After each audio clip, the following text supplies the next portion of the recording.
Tudo bem, alunos? Sou Viviane Soares, professora de História, e estou hoje aqui para trazer um tema interessante para a sua aula. O nosso tema é revoltas separatistas. No seu PET vai vir assim, ó, Inconfidência Mineira e Conjuração Baiana. É porque essas duas revoltas, né, tanto a Inconfidência Mineira quanto a Conjuração Baiana, elas ficaram conhecidas como revoltas separatistas. Daqui a pouco você vai entender o porquê que elas foram chamadas assim. Vamos lá?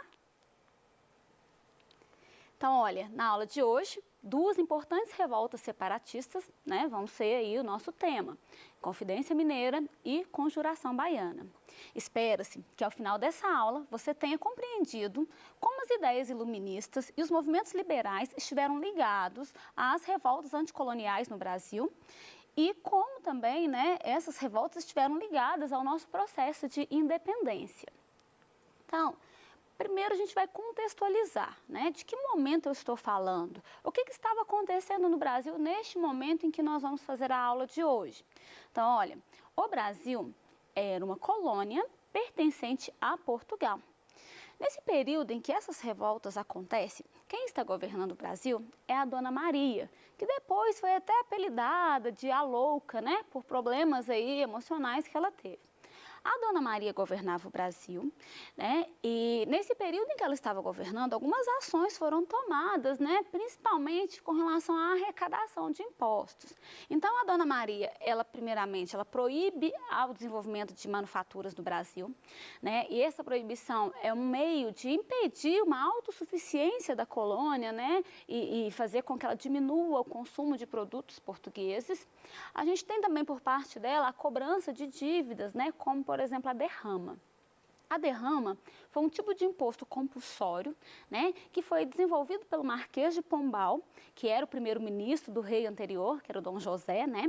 E quando o Marquês de Pombal criou a derrama, era um meio de garantir a arrecadação, né, da metrópole sobre a colônia. É porque a principal fonte aí de riqueza, né, da colônia era a extração do ouro, mas os impostos pagos para a coroa portuguesa referente à extração do ouro estava diminuindo muito. Era cobrado um imposto chamado quinto, e esse quinto diminuiu.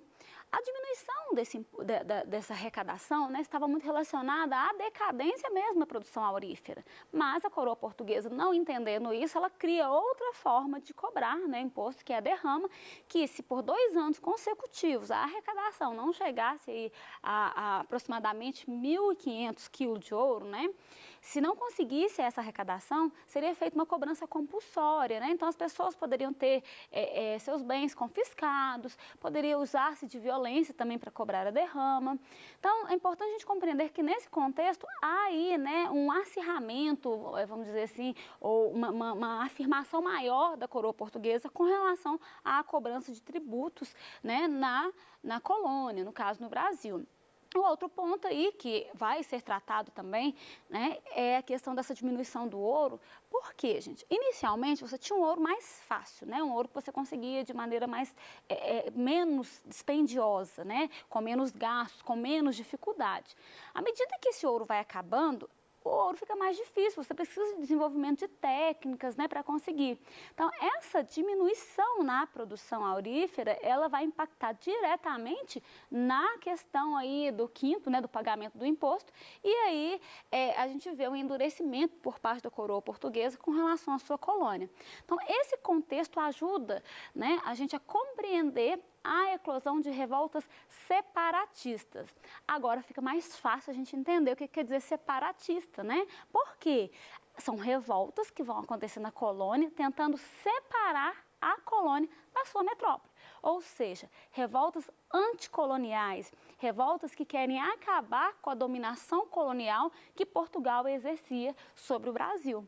Então vamos entender um pouquinho mais sobre essas revoltas?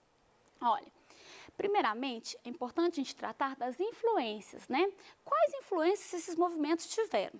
Então, nós vamos falar aqui primeiro da Inconfidência Mineira. Então, na Inconfidência Mineira, nós temos influências importantes, como a influência das ideias iluministas, que é um conjunto de ideias que vão se desenvolver na Europa, né, ao longo do século XVIII e que vai se disseminar pelo mundo todo, que vai defender, né, esse conjunto de ideias vai defender o uso da razão, o desenvolvimento aí de algumas ideias importantes, como igualdade, a questão da liberdade, do direito à propriedade, né? Vai defender uma maior participação política. Então, esse movimento que ele vai acontecer na Europa, ele chega também na colônia, ele chega ao Brasil. E como que ele chega aqui, né? Então, muitas pessoas que viviam na colônia tinham a oportunidade de estudar fora, né? Então, são membros de uma elite que, ao estudar fora da colônia, eles têm contato e conhecimento dessas ideias e eles mesmos vão divulgar essas ideias ali. Outro momento muito importante foi um evento que acontece na América, também influenciado pelas ideias iluministas, que é a questão da independência aí dos Estados Unidos. Então, os Estados Unidos, que eram colonizados pela Inglaterra, né, os colonos eles enfrentam a sua metrópole, né, e conseguem separar, né, dos ingleses. Então, perceber que os colonos da América do Norte conseguiram derrotar a Inglaterra, inclusive em guerra mesmo, pela independência, isso dá um estímulo maior. Se a Inglaterra foi derrotada e separaram, por que nós não podemos também fazer um movimento, né, derrotar Portugal e separar o Brasil de Portugal e tornar o Brasil um país independente? Então, essas questões que vão estar aí em torno das ideias, né, daqueles que participaram do movimento conhecido como Inconfidência Mineira. Então, sobre esse movimento, a gente vai entender como principais causas. Primeiro, a questão do esgotamento do ouro, né? E a crise econômica pela qual as pessoas que viviam naquela região passavam, né? E também a questão da exploração abusiva por parte da metrópole. Não tem como pagar imposto e a metrópole não aceitava, não negociava, né? Então, era uma reação mesmo à forma como a metrópole estava se dirigindo aos colonos. Para a gente entender um pouquinho sobre como estava dividida a sociedade, né, e na região das Minas nesse período. Então, a gente tinha uma elite mineradora, né, que é um grupo pequeno, mas um grupo que vai viver da exploração aurífera, que vai aí, né, ter uma posição, vamos dizer, superior com relação aos demais, principalmente por causa dessa prática aí, né, dessa área de atuação. A gente tem a camada média da população e nós temos a base dessa pirâmide, né, a maior parte das pessoas formada por escravizados, né, pessoas que não têm condições. O que acontece? É importante a gente pensar, quando nós tratamos de Inconfidência Mineira, que ela é um movimento feito pelas elites, né? Então, esse grupo que está no topo dessa pirâmide, né, é que vai tomar frente desse movimento. Não é um movimento popular, não é um movimento que está buscando aí aplicar os ideais iluministas para todas as pessoas, né? É muito importante, por exemplo, quando a gente trata de liberdade. A Inconfidência Mineira ela ficou muito conhecida na história pela luta pela liberdade, né? Só que a gente precisa problematizar essa palavrinha, né? Liberdade para quem? Né? Era para todo mundo? Era liberdade para os escravos? Era liberdade para os mais pobres? Essa liberdade que eles lutavam era para quem, né? Então, a gente precisa entender que há um grupo sendo beneficiado. E, nesse caso da Inconfidência Mineira, esse grupo era uma elite, né? Principalmente essa elite mineradora que nós tratamos aqui. Bom, quais os objetivos? O que pretendiam os inconfidentes? Lembrando, gente, é bom reforçar que a palavra inconfidentes é uma referência a uma infidelidade, né? Não seria um grupo aí que se não podia confiar, ou um grupo que traiu a coroa portuguesa, né? Então, quais os objetivos aí? Primeiramente, a gente falou de revolta separatista, né? O objetivo é separar o Brasil de Portugal. Nós temos também a questão do perdão das dívidas, já que as pessoas não estavam conseguindo cumprir com aqueles tributos, então elas queriam perdão dessas dívidas dela. A gente tem também a questão da instalação de manufaturas, como foi dito no início dessa aula, a Dona Maria, ela proibiu as manufaturas, né? Então, o Brasil não poderia produzir, ter produção própria, né? Então, eles queriam que elas fossem instaladas, que elas pudessem ser instaladas. A gente tem também a questão da criação de uma universidade, né? Que seria aí em Vila Rica. A gente ainda tem como defesa desse grupo que participou desse movimento, né, a questão da independência e o fim da colonização. Então, essa separação de Portugal, ela se traduzia nisso, né, na independência e acabar com aquele sistema colonial. Também a defesa de um regime republicano no Brasil, né, diferente de todo aquele controle que era exercido por uma metrópole, né, que tinha uma monarquia. E também eles pretendiam a criação de símbolos nacionais, né, tinha toda essa defesa, essa questão de construir aí uma nação, as ideias, né. A gente tem aqui a bandeira, que ficou conhecida, que até hoje é a bandeira de Minas Gerais, que é referente a esses movimentos, né, como ela traz aí como mensagem para a gente, liberdade ainda que tardia, há uma referência muito grande a essa luta, né, pela liberdade empreendida aí pelos Inconfidentes.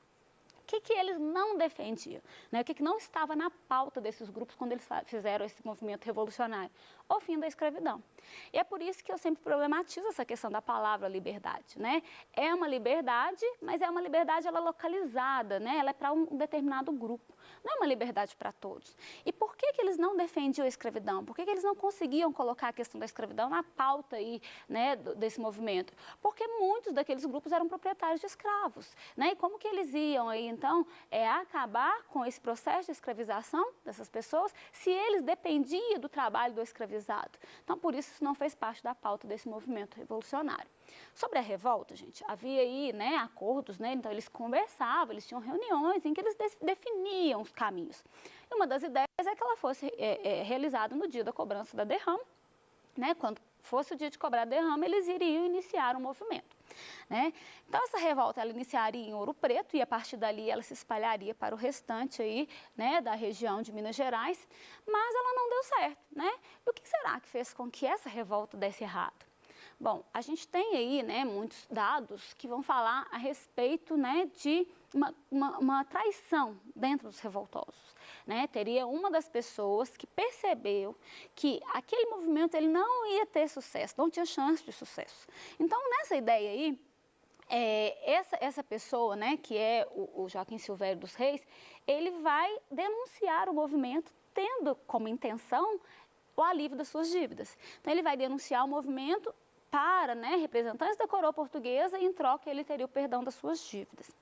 Não só essa traição, gente, ela pode ser entendida como o fato da revolta não ter funcionado, né? Claro que isso foi muito importante para desestimular, para perseguir, mas a gente precisa compreender também que a cobrança da derrama já estava nos casos de ser suspensa. Então, não foi só por causa daquele momento ali, né? Como já tinha percebido como que a derrama ela estava causando aí conflitos, já havia aí iniciativas, né, visando acabar com a cobrança dessa derrama. Mas o fato é que de posse de informações sobre pessoas envolvidas nesse movimento, né, representantes da coroa portuguesa, a força militar, vai começar a investigar, né, chegar até os revoltosos, para poder punir esse movimento, porque é sempre, nesse tipo de situações, é sempre buscado uma punição exemplar, né, para que outras pessoas não façam o mesmo. Então, foi realizada uma devassa, né, a palavra devassa, ela quer dizer uma investigação, um inquérito, né, tentar entender quem estava envolvido, o que aconteceu, né. A partir disso, né, a gente vai ter aí interrogatórios com esses inconfidentes e, posteriormente, o julgamento. No caso da Inconfidência Mineira, 11 dos acusados foram condenados à morte. Os outros foram mandados para degredo. Mas o desenrolar daquele processo todo, apenas um foi de fato morto, né? Que foi o Tiradentes. E há muitas defesas de que, porque ele era o mais simples, o mais humilde entre tantos os outros que estavam no movimento, ele foi morto, né? Esquartejado, seu corpo foi exposto como uma forma aí de servir de exemplo para que outros movimentos não acontecessem também. Próximo movimento que nós vamos trabalhar hoje é a Conjuração Baiana. Esse movimento também ficou conhecido como a Revolta dos Alfaiates. Daqui a pouco você vai saber por quê. Mas, inicialmente, vamos pensar nas causas, né? Então, a gente tem a questão da decadência de Salvador. Essa decadência ela está referente aí também à transferência da capital para o Rio de Janeiro, né? A gente tem aí uma crise na produção açucareira também.